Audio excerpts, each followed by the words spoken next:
After this, John has designed another collection of stories that took place during 4 Jewish sacred days or feasts. And again, Jesus uses the images related to the feasts to make claims about himself. So Jesus first heals a paralyzed man on the Sabbath, which starts a controversy with the Jewish leaders about working on the day of rest. And Jesus says it's his Father who's working on the Sabbath, and so is he. And they catch his meaning, that he was calling God his Father, making himself equal with God, and so they want to kill him. John 5.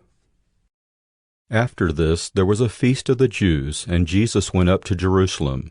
Now there is in Jerusalem by the sheep gate a pool, in Aramaic called Bethesda, which has 5 roofed colonnades. In these lay a multitude of invalids, blind, lame, and paralyzed. One man was there who had been an invalid for 38 years. When Jesus saw him lying there, and knew that he had already been there a long time, he said to him, "Do you want to be healed?" The sick man answered him, "Sir, I have no one to put me into the pool when the water is stirred up, and while I'm going, another steps down before me." Jesus said to him, "Get up, take up your bed, and walk." And at once the man was healed, and he took up his bed and walked. Now that day was the Sabbath.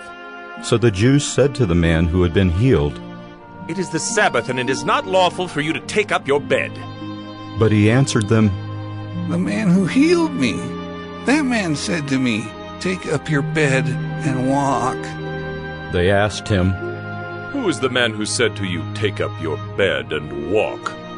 Now the man who had been healed did not know who it was, for Jesus had withdrawn, as there was a crowd in the place. Afterward Jesus found him in the temple and said to him, "See, you are well. Sin no more, that nothing worse may happen to you." The man went away and told the Jews that it was Jesus who had healed him. And this was why the Jews were persecuting Jesus, because he was doing these things on the Sabbath. But Jesus answered them, "My Father is working until now, and I am working."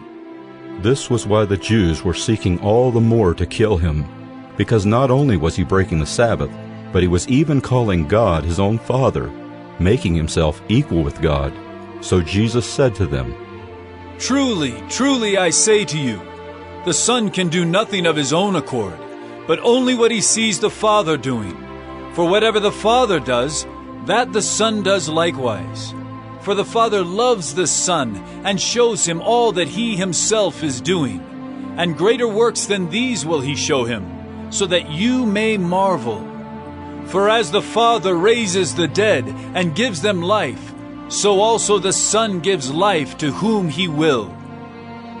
The Father judges no one, but has given all judgment to the Son, that all may honor the Son, just as they honor the Father.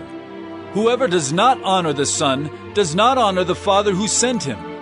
Truly, truly I say to you, whoever hears my word and believes him who sent me has eternal life. He does not come into judgment, but has passed from death to life. Truly, truly I say to you, an hour is coming and is now here, when the dead will hear the voice of the Son of God, and those who hear will live. For as the Father has life in himself, so he has granted the Son also to have life in himself. And he has given him authority to execute judgment, because he is the Son of Man. Do not marvel at this, for an hour is coming when all who are in the tombs will hear his voice and come out, those who have done good to the resurrection of life, and those who have done evil to the resurrection of judgment. I can do nothing on my own. As I hear, I judge, and my judgment is just, because I seek not my own will, but the will of him who sent me. If I alone bear witness about myself, my testimony is not deemed true. There is another who bears witness about me, and I know that the testimony that he bears about me is true. You sent to John, and he has borne witness to the truth. Not that the testimony that I receive is from man, but I say these things so that you may be saved. He was a burning and shining lamp, and you were willing to rejoice for a while in his light. But the testimony that I have is greater than that of John. For the works that the Father has given me to accomplish, the very works that I am doing bear witness about me, that the Father has sent me. And the Father who sent me has himself borne witness about me. His voice you have never heard, his form you have never seen, and you do not have his word abiding in you, for you do not believe the one whom he has sent. You search the Scriptures because you think that in them you have eternal life, and it is they that bear witness about me. Yet you refuse to come to me, that you may have life. I do not receive glory from people, but I know that you do not have the love of God within you. I have come in my Father's name, and you do not receive me. If another comes in his own name, you will receive him. How can you believe when you receive glory from one another and do not seek the glory that comes from the only God? Do not think that I will accuse you to the Father. There is one who accuses you, Moses, on whom you have set your hope. For if you believed Moses, you would believe me, for he wrote of me. But if you do not believe his writings, how will you believe my words?